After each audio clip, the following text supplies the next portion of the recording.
लड़की ने लगभग स्टीवर्ड को घूर कर देखा। उसने अचानक खून थूक दिया। फिर लड़की ने उसे घुटनों पर बैठने का आदेश दिया। कुछ ही देर बाद स्टीवर्ड खुद को रोक नहीं पाया और घुटनों पर गिर गया। उसने लड़की से उसे तुरंत बख्श देने की भीख मांगी। वहाँ मौजूद सभी मेहमान पूरी तरह से हैरान थे। उन्हें कोई अंदाजा नहीं था कि वह नेक लड़की अचानक इतनी डरावनी कैसे हो गई। लेकिन लड़की अब वह डरपोक कायर नहीं थी जो दूसरों को उसे परेशान करने देती थी। पिछली रात ही उसकी गोद ली हुई बहन ने उसे एक दूर पहाड़ पर बुलाया था। वह घबरा गई और मदद के लिए अपने पिता को फोन किया। लेकिन उसके पिता ने कहा कि वह पक्का झूठ बोल रही है और दावा किया कि उसके लिए एक गोद ली हुई बेटी ही काफी है। कॉल खत्म होने के बाद उसकी गोद ली हुई बहन ने उसे एक सुनसान कब्र में धक्का दे दिया। जैसे ही उसकी गोद ली हुई बहन चली गई, लड़की ने पूरी ताकत से कब्र से बाहर निकलने के लिए अपने नाखूनों का इस्तेमाल किया। उसके अंदर के गहरे गुस्से ने एक बदले की भावना वाली आत्मा को उस पर हावी होने दिया। उसने कसम खाई कि जिसने भी उसे चोट पहुंचाई है उसे कीमत चुकानी पड़ेगी। उसके बाद लड़की घर वापस जाने के लिए निकल पड़ी। उस समय उसका परिवार एक शानदार दावत की तैयारी कर रहा था। वे उसकी गोद ली हुई बहन के टॉप यूनिवर्सिटी में एडमिशन का जश्न मनाना चाहते थे। जब कीचड़ से सनी लड़की दरवाजे पर पहुंची तो उसकी गोद ली हुई बहन डर के मारे पीली पड़ गई। लेकिन किसी और को नहीं पता था कि उसके साथ क्या हुआ था। उसके मंगेतर ने उसके शरीर से कीचड़ पोंछने की कोशिश की। लड़की ने उसे गुस्से से घूरा। जब से उसने स्कूल में उसकी गोद ली हुई बहन के लिए उसे धोखा देने के आरोप में फंसाया था,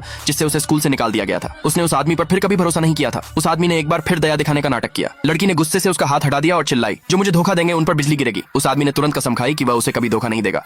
फिर भी अगले ही पल आसमान में एक जोरदार बिजली कड़की। ठीक उसके बाद उस आदमी को अचानक अपने दिल में तेज दर्द महसूस हुआ। उसने मुंह भरकर खून थूक दिया। गोद ली हुई बेटी ने जल्दी से बटलर से उस आदमी को अस्पताल भेजने के लिए कहा। कुछ ही समय बाद दावत का दिन आ गया। लड़की ने जानबूझकर मातम के कपड़े पहने। फिर उसने पूरे फर्श पर नरक के नोट बिखेर दिए। मेहमान बहुत हैरान थे। उसके भाई ने उसका हाथ पकड़ा और पूछा कि वह वहाँ क्यों है। लड़की ने उसे पलटकर जवाब दिया, मैं तुम्हारी बहन भी हूँ, क्या मैं यहाँ नहीं हो सकती? तभी सबको पता चला कि उस अमीर टाइकून की एक से ज्यादा बेटियां थीं। हालांकि वह लड़की उस अमीर आदमी की असली बेटी थी, लेकिन उन्होंने सिर्फ उसकी गोद ली हुई बेटी की पहचान को माना। उसके बड़े भाई ने उससे कहा कि जाकर अच्छे कपड़े पहन ले। लड़की ने साफ साफ कहा कि उसके पास पैसे नहीं है। लेकिन उसके भाई ने कहा कि उनके माता पिता हर महीने बटलर से उसे $1 मिलियन दिलवाते थे, इसलिए उसके पास पैसे न होना नामुमकिन था। लड़की ने अपने पीछे खड़े बटलर को देखा। बटलर ने तुरंत झूठ बोला, कहा कि वह हर महीने समय पर उसे पैसे ट्रांसफर कर देता था। इस तरह सबको लगा कि लड़की झूठ बोल रही है। लड़की ने स्टीवर्ड की ओर मुड़कर कहा, झूठे लोग सिर्फ नरक में ही नहीं जाएंगे बल्कि उनकी जबान भी चली जाएगी। क्या तुम सच में झूठ नहीं बोल रहे हो? बटलर को लगा कि लड़की उसे सिर्फ डराने की कोशिश कर रही है और उसने भरोसे से कहा कि उसने झूठ नहीं बोला है। हालांकि अगले ही पल वह बिल्कुल भी बोल नहीं पाया।